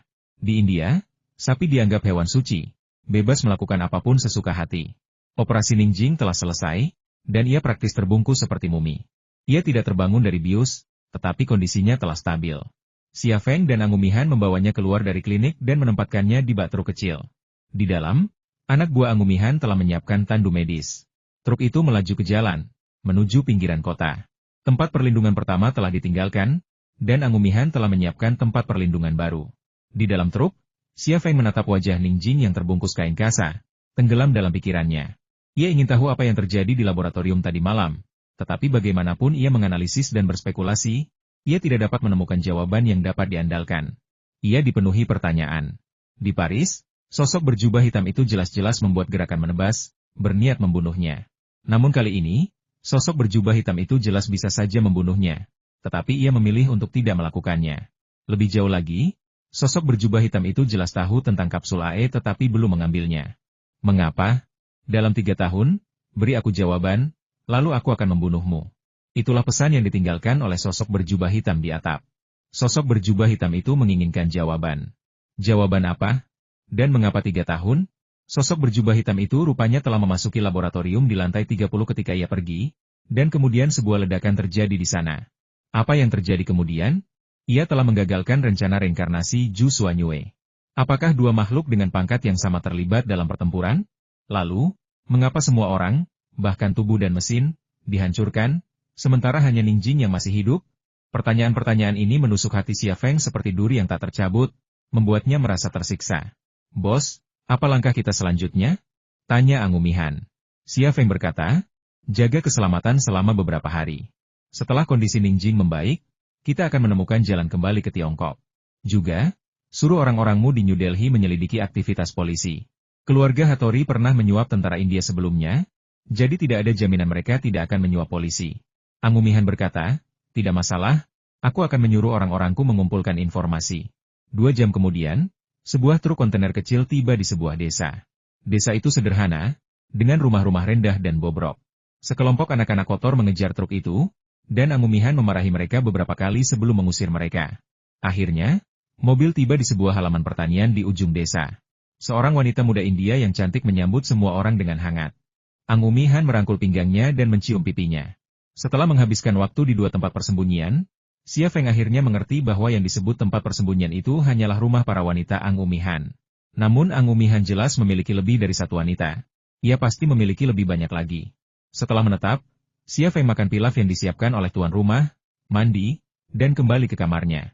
Ia menyalakan komputer pertasnya yang dimodifikasi, memasang kartu jaringan seluler, dan terhubung ke internet. Hanya dalam beberapa menit, ia telah meretas sistem kepolisian New Delhi.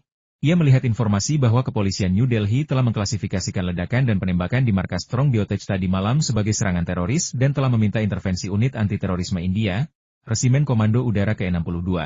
Resimen Komando Udara ke-62 adalah salah satu unit anti-terorisme paling elit di India, yang berperan setara dengan pasukan Delta Amerika di militer India, dengan pelatihan dan peralatan kelas dunia. Setelah membaca informasi ini, Xia Feng tak kuasa menahan diri untuk mencibir. Mau menangkapku di India? Hattori Mei, kau bahkan tidak bertanya apakah aku setuju. Baiklah, kau mau menangkapku, tapi aku ingin membunuh keluargamu. Ayo kita bersenang-senang di India dan lihat siapa yang mengalahkan kita. Xia Feng kemudian membuka Google Maps dan, setelah lebih dari 10 menit, memilih lokasi. Lokasinya di Punjab, India, di perbatasan dengan Pakistan.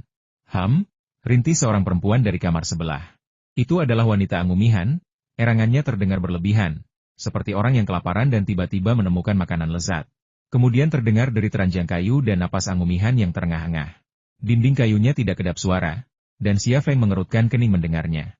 Ia mengulurkan tangan dan mengetuk dinding. Pelankan suaramu, Angumihan. Kau membuatku tidak bisa bekerja. Kata Angumihan. Maaf, bos, kita pelankan saja, hehe. Ia tampak telah menutup mulut wanitanya, tetapi wanita itu masih mengeluarkan beberapa suara aneh, tetapi jauh lebih pelan dari sebelumnya. Angumihan, kata Xia Feng dalam bahasa Mandarin melalui dinding. Bersiaplah. Lusa kita akan berangkat ke Punjab, lalu menyeberang ke Pakistan. Dari sana kita akan terbang kembali ke Tiongkok. Ia berbicara dalam bahasa Mandarin, berniat membuat wanita Angumihan bingung. Angumihan, yang mengetahui niat Xia Feng, menjawab dalam bahasa Mandarin, tidak masalah. Kita tidak jauh dari Punjab. Perjalanannya paling lama 10 jam.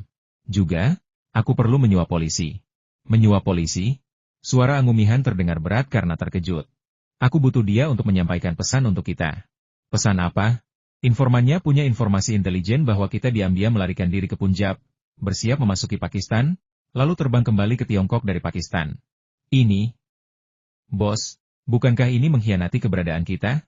Kalau kita ingin mereka tahu keberadaan kita, kenapa tidak dibocorkan saja? Kenapa aku harus menyuap polisi? Lawan kita sangat licik. Kalau kita bocorkan saja, orang-orang di lingkaran dalam akan curiga itu jebakan. Tapi meminta polisi India memberikan informasi seperti itu adalah masalah yang berbeda. Kau mengerti? Jadi, polisi yang ingin kau suap tidak boleh hanya orang kecil.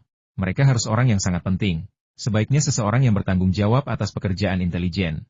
Saya mengerti maksud Anda. Korupsi di India membuat saya muak, sebagai orang India.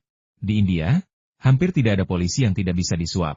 Saya akan mengurusnya sebentar lagi. Baiklah, saya akan menyelesaikan urusan saya sendiri dulu. Lalu saya akan pergi. Suara Angumihan terdengar dingin. Ranjang bayi tiba-tiba mengeluarkan suara. Xia Feng tersenyum getir, menutup komputernya, dan meninggalkan kamarnya. Ia merasa tidak nyaman hanya dengan mendengar suara itu, dan ia tidak bisa tinggal di rumah lebih lama lagi. Sesampainya di halaman, Xia Feng mengeluarkan telepon satelitnya dan menghubungi nomor seorang anggota tim Flying Zodiac. Panggilan itu tersambung semenit kemudian, dan ia berkata dengan tenang, "Yang mulia, Pangeran Khalifah, apakah Anda mengenali suara saya? Ini Xia Feng. Saya penasaran siapa yang tahu nomor saya, dan ternyata Anda. Teman saya baru saja akan menelepon Anda. Saya sudah memesan 50 kendaraan tempur infanteri Skaveng Air untuk Anda. Tidak masalah. Saya juga ingin meminta bantuan Anda. Sama-sama, sahabatku. Apa yang kau ingin aku lakukan untukmu? Bisakah kau membuat media berita UEA melaporkan bahwa aku sedang mengunjungi UEA, menjelajahi pasar, dan menerima keramahanmu yang luar biasa? Aku tidak mengerti maksudmu. Maksudku, aku sedang di UEA sekarang. Aku sedang mengunjungi istanamu, makan siang denganmu, dan sebagainya.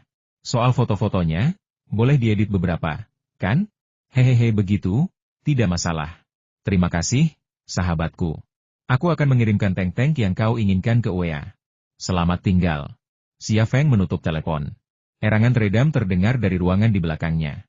Ang Umihan jelas telah menyelesaikan pekerjaannya. Xia Feng tersenyum kecut dan menggelengkan kepalanya. Bagaimana mungkin Ang Umihan yang energik itu bisa melakukannya secepat itu? Soal kejantanan pria, Ang Umihan jelas tidak lebih dari 2 tingkat di atasnya. Ia tak tahu mengapa, tetapi di tengah gejolak peristiwa dan perasaan yang kacau ini, bayangan Hattori Mei muncul di benaknya, kulitnya halus dan lembut, bagai sutra. Malam itu juga, stasiun-stasiun televisi New Delhi menyiarkan berita tentang serangan teroris terhadap perusahaan Powerful Biotech. Tidak ada adegan tembak-menembak, hanya rekaman petugas pemadam kebakaran yang memadamkan api dan polisi mengevakuasi massa. Seorang juru bicara kepolisian New Delhi juga muncul di kamera, mengutuk serangan itu dan mengisyaratkan, dengan halus dan sedikit misterius, bahwa para teroris berasal dari timur. Jelas seseorang telah menerima pembayaran dan bertindak sesuai dengan keinginan penyuap. Identitas penyuap mudah ditebak Mei Hattori, yang mewakili keluarga Hattori. Bukannya, Mei Hattori tidak ingin mengunggah foto Xia Feng dan mengeluarkan surat perintah pencarian sebagai teroris, tetapi penyuap itu tidak berani melakukannya. Xia Feng bukan hanya tokoh terkemuka dalam industri militer Tiongkok, tetapi juga wakil presiden Akademi Ilmu Pengetahuan Tiongkok. Jika polisi India melabelinya sebagai teroris, tokoh yang begitu penting, situasinya akan berada di luar kendali keluarga Hattori. Beberapa hal tidak dapat dicapai dengan uang. Mei Hattori jelas menyadari hal ini. Untuk menghadapi Xia Feng, dia harus melakukannya secara diam-diam. Bahkan di tempat seperti New Delhi, dia tidak akan berani mengambil tindakan terbuka dan jujur. Malam itu juga, dengan menggunakan teknik peretasan, Xia Feng akhirnya menemukan bahwa pemuda itu adalah anak haram Hattori Masao. Hasil ini mengejutkan Xia Feng. Ia tak menyangka Mei Hattori akan percaya bahwa ia punya saudara seperti itu. Hattori Yueren, putra Hattori Masao, kita akan bertemu lagi. Senyum sinis tersungging di bibir Xia Feng. Kemudian, menggunakan pemosisian satelit, ia dengan cepat menemukan lokasi Hattori Mei berdasarkan nomor telepon pribadinya yang telah diretas. Ia terkejut menemukannya di Kedutaan Besar AS di New Delhi. Setelah menemukan lokasi Hattori Mei, pikiran pertamanya adalah meretas sistem keamanan kedutaan. Namun setelah berpikir sejenak, ia menyerah. Bahkan peretas paling terampil pun tak akan meninggalkan jejak. Jika ia menyerang sistem keamanan kedutaan, musuh kemungkinan besar akan menemukannya dan mengetahui lokasinya saat ini. Hal itu akan membuat situasi semakin gawat. Sebagai hegemon global, Amerika Serikat memiliki kemampuan peperangan elektronik yang tak tertandingi. Sistem keamanan Badan Intelijen AS dan misi luar negeri dikelola oleh unit peperangan elektronik khusus. Ia enggan memasuki ladang ranjau seperti itu kecuali benar-benar diperlukan. Xia Feng tak bisa tidak mengkhawatirkan lokasi Hattori Mei. Keluarga Hattori telah bekerja sama dengan CIA selama pertempuran terakhir di Tawang, Provinsi Barat. Mungkinkah mereka tidak bekerja sama kali ini? Bisa dibayangkan jika Hattori Mei membocorkan informasi intelijen tentang situasinya di India kepada CIA, apakah CIA akan tinggal diam? CIA telah meningkatkan tindakannya selama pertempuran terakhir di Tawang, Provinsi Barat. Sebelum kematiannya, Gu Kewen telah memberitahunya bahwa sekarang menganggapnya sebagai ancaman strategis, dan rencana mereka adalah membunuhnya terlebih dahulu lalu mengambil jasadnya. Jika CIA datang ke India untuk menindaknya lagi, bisa dibayangkan respons CIA akan sangat keras. Analisis ini membuat Xia Feng tak bisa diam. Ia meninggalkan kamarnya, tetapi tepat ketika hendak memanggil Ang Umihan, Sukino Anko menghampiri. Aku baru saja akan membahas ini denganmu, kata Xia Feng. Dia sudah bangun, kata Sukino Anko. Apa? Tanya Xia Feng heran. Benarkah? Pergi dan lihat sendiri, kata Sukino Anko. Xia Feng berjalan menuju ruangan yang sunyi. Dia berharap Ningjing akan bangun setidaknya sampai besok pagi, tetapi dia tidak menyangka Ningjing akan bangun sekarang. Ngomong-ngomong, Kau baru saja bilang akan membicarakan sesuatu dengan kami. Apa itu? Tanya Sukino Anko, mengikuti langkah Xia Feng. Xia Feng berkata, aku menemukan bahwa lokasi Hattori Mei ada di Kedutaan Besar AS di New Delhi. Aku khawatir ini bukan tindakan sepihak dari keluarga Hattori. Apakah kau khawatir CIA akan terlibat? Ya, dan bukan hanya CIA yang kukhawatirkan. Aku curiga mereka akan mengerahkan Delta Force. Ekspresi Xia Feng serius. Jadi, rencana kita harus berubah. Kita tidak bisa menunggu sampai lusa untuk pergi. Kita harus pergi dari sini sesegera mungkin. Baiklah, kau pergilah menemui Ningjing. Aku akan menyiapkan yang lain. Sukino Anko berbalik dan pergi. Xia Feng memasuki kamar Ningjing. Lampu redup, dan udara dipenuhi bau obat. Ningjing terbaring di atas tandu medis, terbungkus kain kasa, hanya hidung, mata, dan mulutnya yang terlihat. Sebuah tongkat kayu berdiri tegak di samping tandu medis, tempat infus terpasang, meneteskan cairan antiinflamasi ke tubuh Ningjing. Kulitnya dipenuhi banyak luka bakar, dan meskipun ia telah menerima perawatan, peradangannya perlu dikendalikan. Jika tidak, kulit yang terbakar akan meradang, bernanah, dan bahkan bernanah. Ningjing, seolah merasakan seseorang mendekat, perlahan membuka matanya.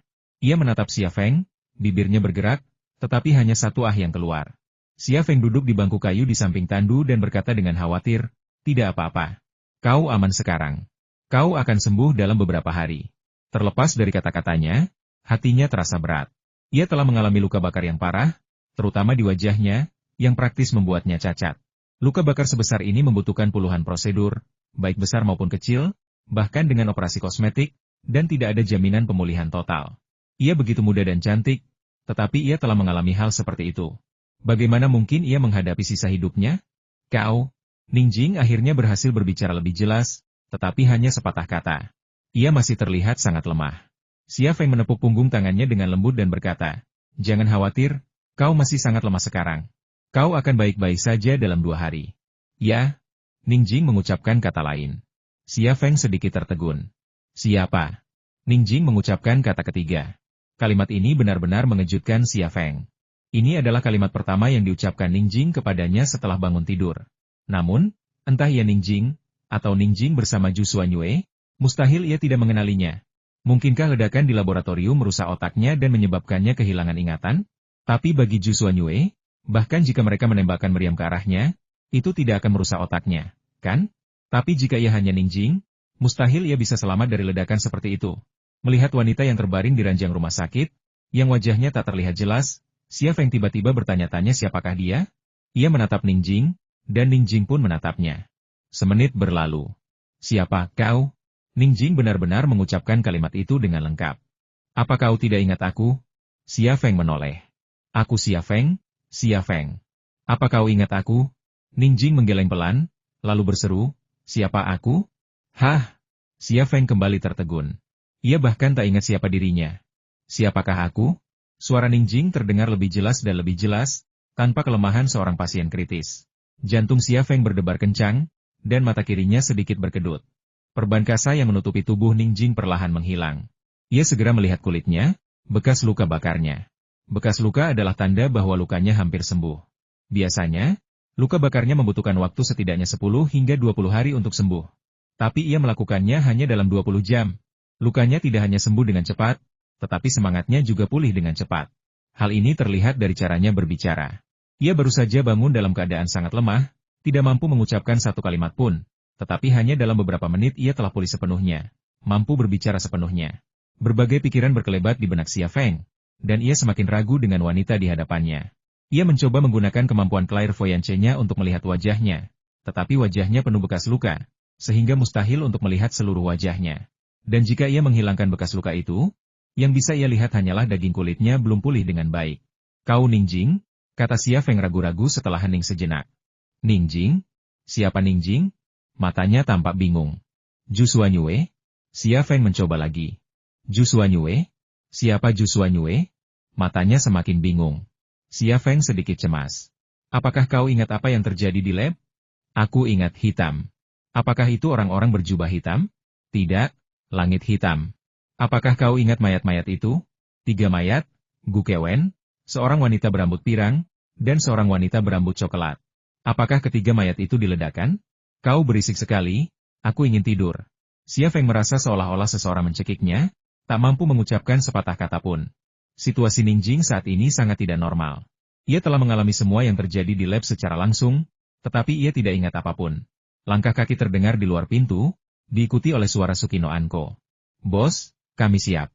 Angumihan juga kembali. Xia Feng melirik Ningjing, lalu berdiri dan meninggalkan ruangan. Keenam anggota tim zodiak semuanya berada di luar, di halaman, masing-masing membawa ransel, siap berangkat. "Angumihan, bagaimana tugas yang kuberikan padamu?" tanya Xia Feng. "Aku mengambil uangmu dan pergi ke New Delhi. Aku menemukan seorang petugas yang bertanggung jawab untuk mengumpulkan dan memproses intelijen. Dia setuju untuk menanamkan intelijenmu ke dalam sistem mereka. Seperti yang diminta, begitu kita tiba di Punjab," kata Angumihan. "Apakah kau yakin dia bisa diandalkan?" tanya Xia Feng. Angumihan berkata, "Seberapa andal seseorang bisa disuap dengan 20.000? Tapi kita tidak menginginkan loyalitas. Minta saja dia melakukan sesuatu yang mudah, dan dia akan melakukannya. Jika tidak, orang-orangku akan membuatnya menderita, dan itu akan memotivasinya untuk melakukan apa yang perlu dia lakukan." "Tidak apa-apa," kata Xia Feng. "Bawa Ningjing bersamamu, dan kita akan berangkat ke Punjab malam ini." 10 jam kemudian, Punjab, daerah perbatasan India-Pakistan. Di luar jendela mobil terbentang lanskap tandus bukit-bukit gundul dan gurun batu dan kerikil yang tak berujung. Ban berdesir di pinggir jalan berlubang, menimbulkan kepulan debu tebal. Di tempat ini, bahkan seekor tikus pun, apalagi manusia, tak terlihat. Bahkan tikus pun butuh makan dan minum, dan dua hal itu adalah yang paling langka di sini. "Bos, di balik gunung itu kita akan sampai di Pakistan," kata Angumihan, menunjuk ke sebuah bukit besar di depan. "Namanya Gunung Pemakaman Tulang. Dulu ada perang di sini, dan banyak orang tewas di sini. Itulah sebabnya gunung itu dinamai demikian." Xia Feng mendongak. Gunung itu merupakan masif berbatu yang khas, tertutup bebatuan dan tebing curam, sehingga sulit didaki. Medan seperti ini sempurna untuk pertempuran di mana yang kalah jumlah dapat mengalahkan pasukan yang lebih besar. Itulah sebabnya ia memilih tempat ini itu adalah tanah pemakaman yang telah ia persiapkan dengan cermat untuk klan Hattori. Alasan lain memilih tempat ini untuk mengincar klan Hattori adalah karena letaknya di perbatasan India-Pakistan. Jika mereka bisa lolos, mereka akan berada di wilayah Pakistan. Jika situasi berubah dan mereka perlu mundur, mereka cukup menyeberangi gunung itu. Mengingat hubungan antara Pakistan dan Tiongkok, bahkan jika warga negara Tiongkok biasa mengalami kesulitan, pihak Pakistan akan bersedia membantu, apalagi Xia Feng.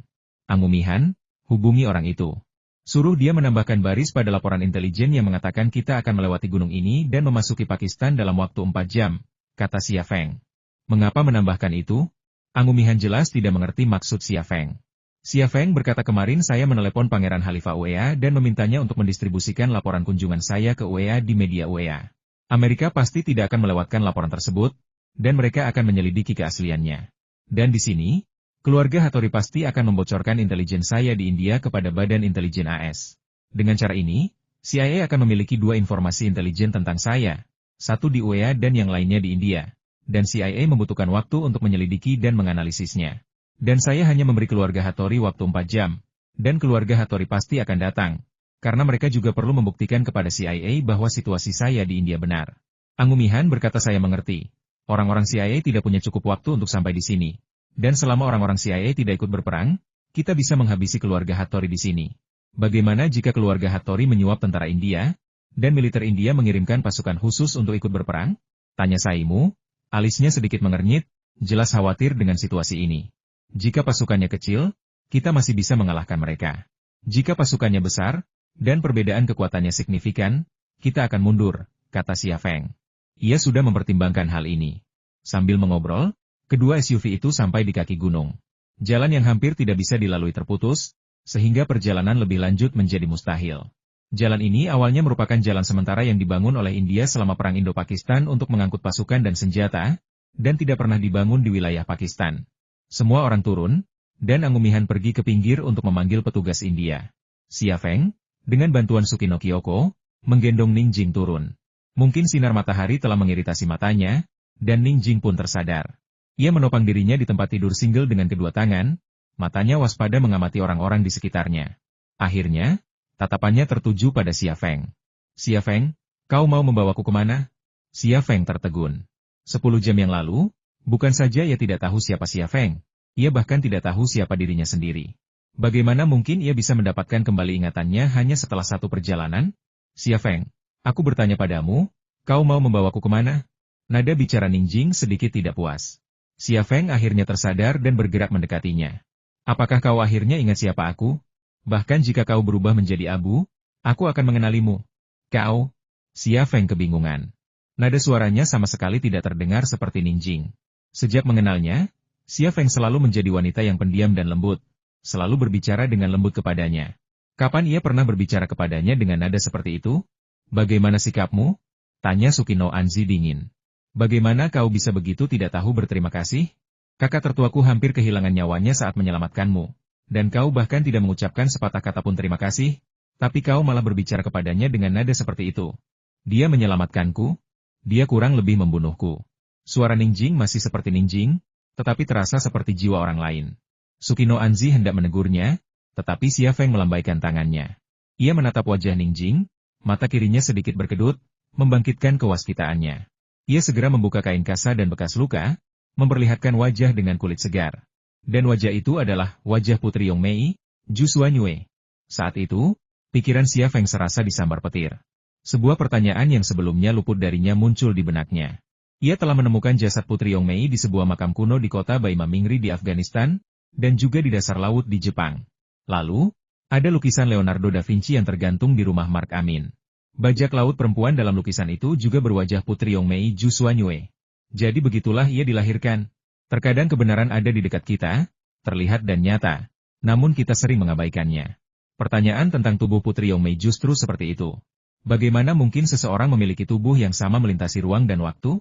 Lebih lanjut, Putri Yongmei Zhu Xuanyue hanyalah sebentuk energi murni, hampir tak terhancurkan, namun ia tidak memiliki tubuh.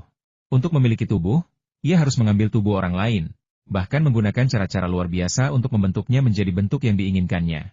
Setelah dipikir-pikir, wanita India itu, Salman, telah mengisyaratkan hal itu sejak awal, mengatakan bahwa mayat-mayat itu adalah pakaian sang dewi.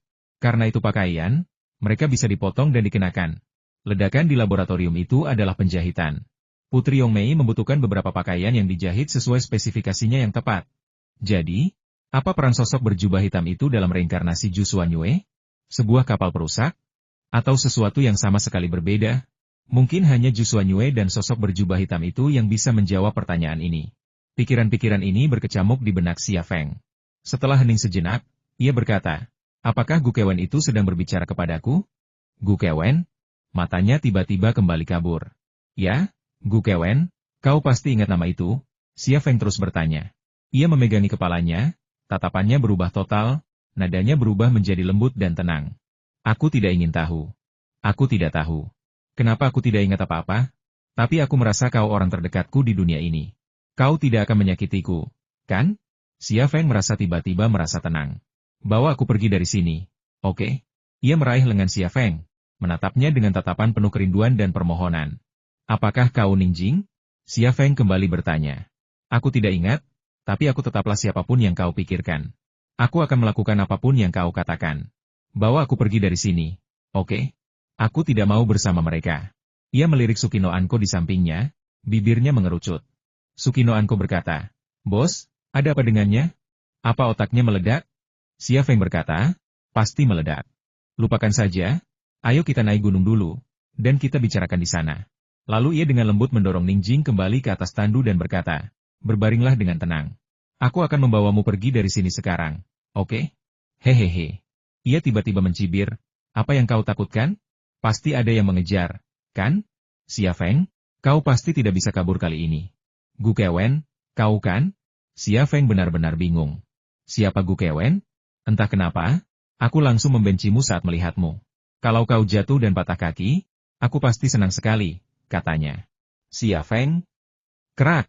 Sukino Anzi, yang hendak membawa tandu medis, menampar bagian belakang kepalanya dan berkata dengan keras, otakmu rusak, tapi otakku tidak. Kalau kau bicara kasar lagi, aku patahkan lehermu. Mungkin karena sakit hati, ia pun terdiam. Xia Feng dan Sukino Anzi membawa tandu itu mendaki gunung. Meskipun ia telah menyelamatkan Ningjing, ia sama sekali tidak bahagia, bahkan dipenuhi kesedihan. Jika ini adalah takdir Ningjing, maka hidupnya sungguh menyedihkan, bukan? Ia hampir tak pernah merasakan satu hari pun yang bahagia. Sementara itu, sebuah pertanyaan baru muncul di benaknya. Sepertinya jiwa pendendam Gu Kewen telah terwujud, begitu pula jiwa Ningjing. Tapi bagaimana dengan Zhu Xuanyue? Bukankah ia jiwa yang paling kuat? Apakah ia menjahit pakaian itu tetapi tak pernah bisa memakainya? Atau apakah ia tidur dengan pakaiannya karena suatu alasan? Satu demi satu pertanyaan membuatnya gila. Angumihan menyusulnya. Bos, sudah selesai. Dia bilang akan segera menanamkan informasi yang kuberikan padanya ke jaringan intelijen anti-terorisme India. Aku yakin keluarga Hattori akan mendapatkannya dalam hitungan menit. Bagus. Mereka akan menggunakan satelit untuk mencari di area tersebut, dan mereka akan menemukan kendaraan kita yang terbengkalai, yang akan semakin mengonfirmasi keaslian informasi tersebut. Xia Feng akhirnya tersenyum. Kita hanya memberi mereka waktu 4 jam. Mereka tidak bisa mengejar kita dari New Delhi, kata Angumihan. Xia Feng berkata, dengan helikopter, mereka bisa sampai di sini dalam waktu kurang lebih 1 jam. Lagi pula, mereka butuh waktu untuk mempersiapkan helikopter dan senjata. Jadi mereka akan berada dalam bidikan kita paling lama dalam 2,5 jam. Bagaimana kalau mereka naik helikopter serang? Tanya Erdemutu. Xia Feng tersenyum. Kalau begitu, kita tembak saja mereka. Gunung berbatu ini tidak tinggi. Hanya sekitar 1.500 meter, tetapi sangat curam dan sulit didaki. Meskipun tampak rendah, Xia Feng dan anggota tim Zodiak membutuhkan waktu 2 jam penuh untuk mendaki dari dasar ke puncak. Dengan medan seperti ini, jika klan Abdomen menyerang dari darat, mereka juga akan membutuhkan waktu setidaknya 2 jam untuk mencapai puncak. Selama waktu ini, mereka juga harus menghadapi tembakan dari 7 senapan runduk XL-2500. Jadi meskipun jumlah mereka lebih banyak, mereka tidak akan mampu memaksimalkan keunggulan jumlah mereka. Kalau mereka pakai helikopter serang, kita bakal kena masalah. Gunung ini penuh batu. Mereka akan jadi pelindung saat menghadapi infanteri. Tapi mereka akan dijadikan kaki tangan oleh senapan mesin saat menghadapi helikopter. Pecahan batu itu tidak bisa dibedakan dari pecahan peluru saat meledak, kata Alessio. Pengalamannya yang luas membuatnya agak khawatir menghadapi pertempuran yang akan datang. Xia Feng berkata, jangan khawatir. Aku sudah menembak jatuh 2 helikopter Amerika. Aku punya pengalaman. Coba pikirkan juga helikopter serang murni hanya bisa membawa pilot dan kopilot. Bagaimana mungkin klan Hattori bisa datang? Kalaupun mereka pakai helikopter, kemungkinan besar mereka semi-militer, dilengkapi senapan mesin atau semacamnya. Helikopter bersenjata murni utamanya digunakan di medan perang untuk menyerang target lapis baja, dan kurang efektif melawan infanteri. Di sisi lain, helikopter yang dirancang untuk mengangkut personel ke medan perang tidak dapat membawa senjata dan amunisi dalam jumlah besar. Sebagai gantinya, senapan mesin berat biasanya dipasang di kedua sisi kabin dan dioperasikan oleh manusia. Xia Feng telah menembak jatuh 2 helikopter semacam itu, jadi ia memiliki pengalaman yang cukup. Haha, aku sama sekali tidak khawatir bertarung bersamamu, kata Alessio sambil tersenyum canggung. Kemampuan analisisnya jauh di atas Xia Feng. Dasar pembohong, sela Yelena. Apa yang kau bicarakan? Alessio memelototi Yelena. Kau pikir aku takut? Aku selalu berada di garis depan setiap pertempuran. Baiklah, berhenti berdebat, kata Xia Feng, membungkam keduanya sebelum mereka sempat memulai. Ia mengeluarkan peta sederhana yang telah digambarnya, membentangkannya di atas batu, dan mulai mengatur rencana. Alessio, ke sini. Yelena, ke sini. Erdemutu, ke sini. Saimu, ke sini. Angumihan, ke sini. 6 lingkaran digambar di peta, mengelilingi seluruh puncak, dengan ketinggian yang bervariasi. Ini adalah pengaturan yang cerdik. Jika keluarga Fudu tiba dengan helikopter, mereka akan diserang dari segala arah saat terbang di atas puncak. Senapan runduk XL-2500 yang dilengkapi amunisi penembus lapis baja dapat dengan mudah menghabisi pilot helikopter atau tangki bahan bakar. Bagaimana denganku? Sukino Anko menatap Xia Feng. Di mana aku? Kau tetap di sini bersamaku. Kau bertarunglah bersamaku dan lindungi dia. Xia Feng menunjuk Ningjing, yang terbaring di tandu. Sebenarnya, ia tidak yakin apakah Ningjing masih ada. Wajahnya bukan lagi Ningjing, bahkan kesadarannya masih menyimpan kenangan, atau lebih tepatnya, kehadiran Gu Kewen. Dalam situasi yang aneh ini, ia tidak tahu apakah ia harus memanggilnya Ningjing lagi. Baiklah, Sukino Anko mengangguk. Kelima pria lainnya bergerak cepat, masing-masing menuju posisi penembak jitu yang ditugaskan Xia Feng. Xia Feng dan Sukino Anko juga mulai mengatur senjata dan amunisi mereka, bersiap untuk pertempuran. Selain 2 senapan runduk XL-2500, 2 senapan serbu Swift, dan pistol Viper, mereka juga membawa meriam Cerberus. Meriam Cerberus ini adalah satu-satunya senjata berat yang dibawa Angumihan dan anak buahnya dari Tiongkok. Komunikasi kelima pria lainnya segera terhubung melalui komunikator. Mereka sudah berada di posisi. Yang tersisa hanyalah menunggu mangsa jatuh ke dalam perangkap. Bos, sudahkah Anda mempertimbangkan skenario lain? Tanya Sukino Anko, sambil menyesuaikan senapan runduk XL-2500-nya. Xia Feng meliriknya. Skenario apa yang Anda maksud? Kedua anggota keluarga Hattori yang Anda sebutkan, Hattori Weren dan Hattori Mei, tampak agak penakut. Jika analisis Anda benar, CIA akan membutuhkan lebih banyak waktu untuk memobilisasi personel yang cukup untuk tiba di sini. Apakah mereka akan takut pada Anda dan tidak berani datang? Tanya Sukino Anko. Xia Feng melihat arlojinya. Keluarga Hattori pasti akan datang, dan mereka mungkin sudah dalam perjalanan. Kau yakin? Aku yakin. Xia Feng menatap ke arah New Delhi. Setiap kali aku pergi ke luar negeri, itu adalah kesempatan bagi CIA dan FA untuk menangkap atau membunuhku. Begitu aku kembali, kesempatan mereka hilang. Apa kau pikir mereka rela melepaskan kesempatan langka seperti itu? Tidak, kata Sukino Kyoko. Kemudian, dari kawah peluru di belakang mereka, sebuah suara pelan terdengar, aku gatal. Sangat gatal. Di mana dia? Aku tidak mau tinggal di sini. Sukino Kyoko menoleh ke belakang dan mengerutkan kening. Dia benar-benar merepotkan. Biarkan aku membuatnya pingsan, atau dia akan membuat masalah selama pertempuran. Serahkan saja padaku, kata Xia Feng. Ia berjongkok, mundur beberapa langkah, lalu melompat ke dalam kawah. Tentara India dan Pakistan telah bertempur di sini, meninggalkan banyak kawah. Kawah ini sekarang telah menjadi tempat persembunyian sementara Tranquility. Bagian dalamnya hampir tidak cukup untuk tandu. Tiba-tiba terasa sesak ketika Xia Feng melompat masuk. Karena kau di sini, jangan tinggalkan aku, oke? Ia menatap Xia Feng dengan penuh semangat, satu tangan terulur ke belakang pinggangnya untuk menggaruk.